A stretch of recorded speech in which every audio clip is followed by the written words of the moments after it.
Well, hi, hello, my dear students. Welcome to my video lecture class. Right up to now, I uploaded video lectures on the topic friction. In this topic, I explain definition of friction, types of friction, factors affecting on friction, and laws of friction, and frictional force versus pulling force diagram I explain, applications of friction, application 1, application 2 I discussed in previous lectures. Please watch that previous lectures for better understanding. Today I would like to discuss some more few applications on frictional force topic. Here in this friction topic, third application now I am going to discuss. Application number 3. Application number 3. Application number 3. Let us consider a block of mass m, which is placed between two vertical walls, two vertical walls.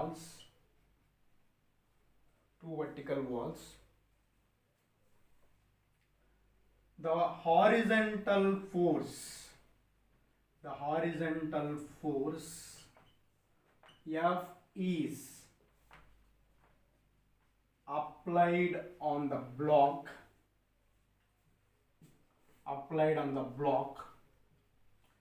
without falling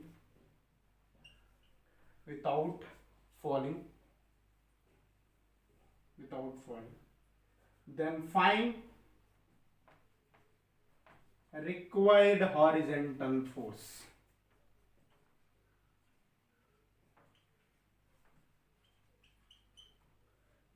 required horizontal force. This is application number 3.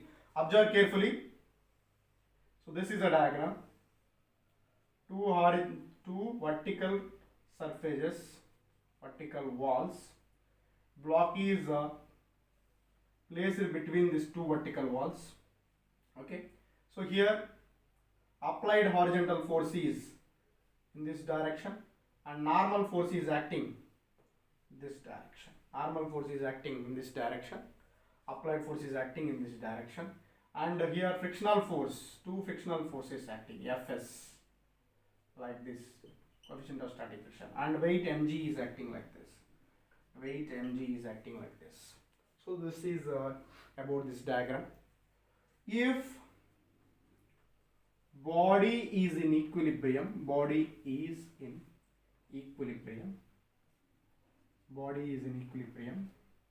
if body is in equilibrium, then 2Fs is equal to mg, and similarly F is equal to n. Here F is nothing but horizontal force, n is nothing but normal force, mg is nothing but weight of the block,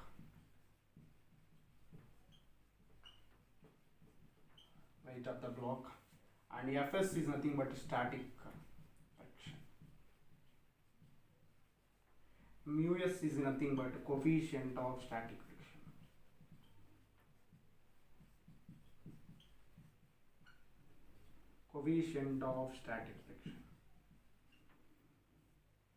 Okay.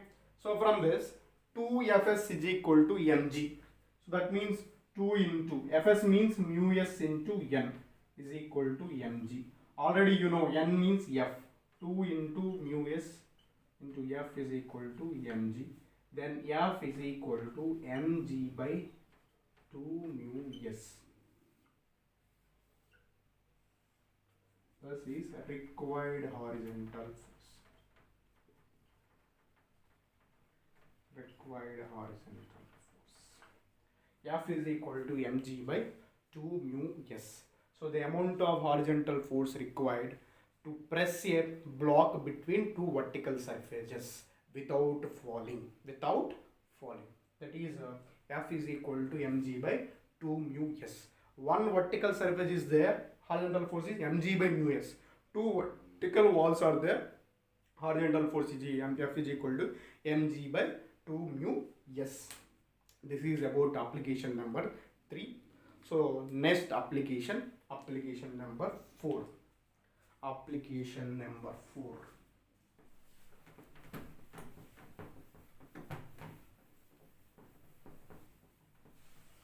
Application number 4.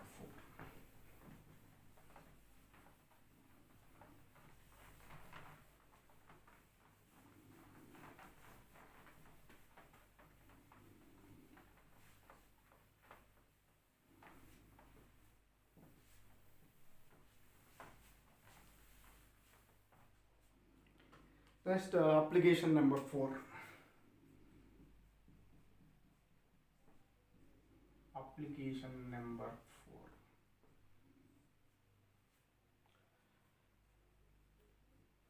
4. Right.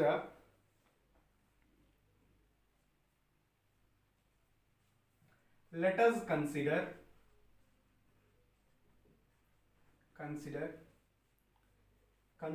a insect. Let us consider an insect which is crawling on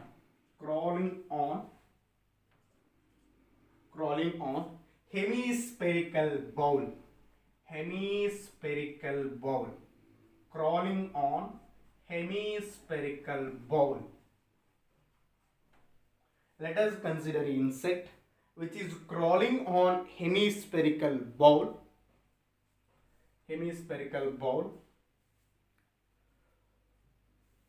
Then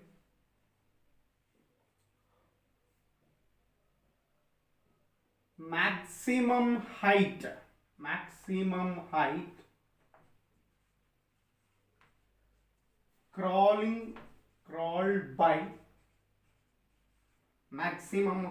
crawled by insect is, that is indicated with H, is.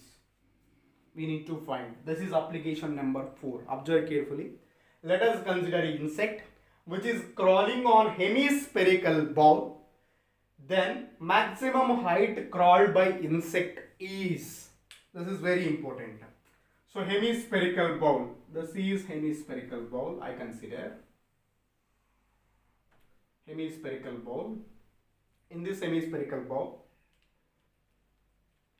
here is a insect.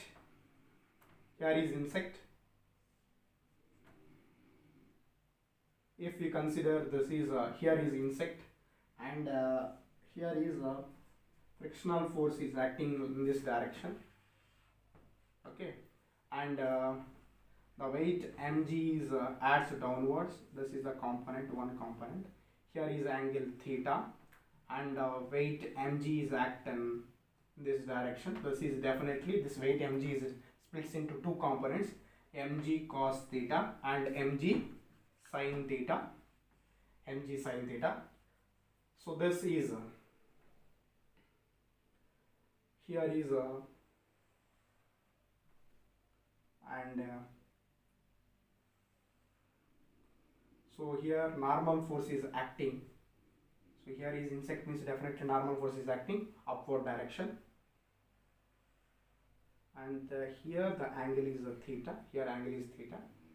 So this side, definitely this side will becomes r sin theta.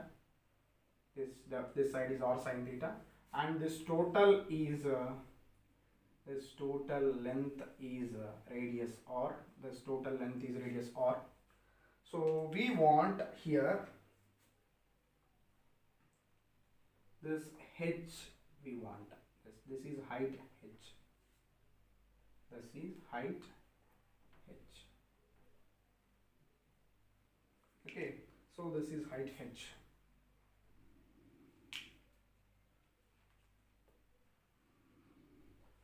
So now what we need to find in this question, maximum height, the maximum height crawled by insect is, maximum height crawled by insect is, that we need to find in this question. Okay, so here maximum height crawled by insect, that is nothing but h, that value we need to find. Here from this diagram, from diagram,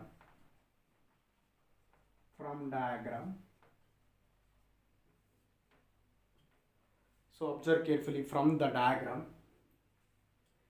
h is equal to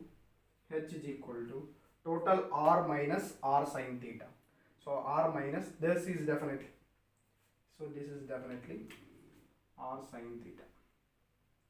If you consider this is r sin theta, this is r sin theta. If this is r sin theta means definitely this is r cos theta. So r cos theta. So what we got here, r minus r cos theta. So r is taken as common, 1 minus cos theta. H is equal to 1 minus cos theta.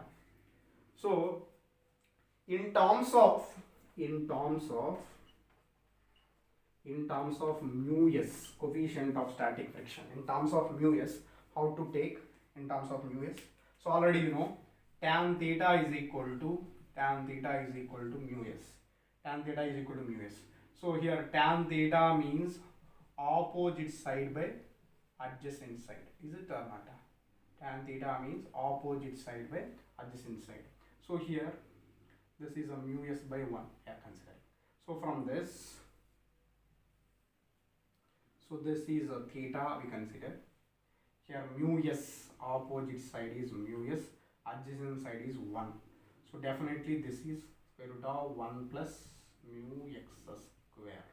So because hypotenuse, so this is nothing but definitely, so this definitely this is nothing but what ma, this is x I consider, this is x I consider.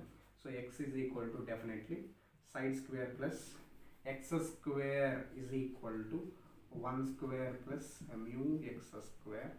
From this x is equal to square root of 1 plus mu x square, 1 plus mu x square. So this is x value. For x value what we got from this, 1 plus mu x square. So from this cos theta we got, from this cos theta is equal to adjacent side by hypotenuse. Adjacent side by hypotenuse. Adjacent side is what? Adjacent side is 1. Hypotenuse is a square root of 1 plus mu x square. So cos theta value we got 1 by square root of 1 plus mu x square. So in case of this terms of mu s, h is equal to r into 1 minus cos theta means 1 by square root of 1 plus mu x square. So this is a maximum height crawled by insect. Maximum height up to what maximum height the insect is crawling, that is equal, h is equal to r into 1 minus 1 by square root of 1 plus mu x square. Mu x means here mu s means coefficient of static friction. Coefficient of static friction. R means radius. Okay. So this is about overall lecture. So I hope you all are understood this lecture. While watching, if you will get any doubt, please feel free to mention in comment box. So I made a video lectures based upon your comments in further lectures. So please watch the lecture till the end. Definitely you will get new points and new formulas, whatever I discussed here. So it's time to leave my session. Thank you for encouraging me. Thank you for supporting me. Thank you so much.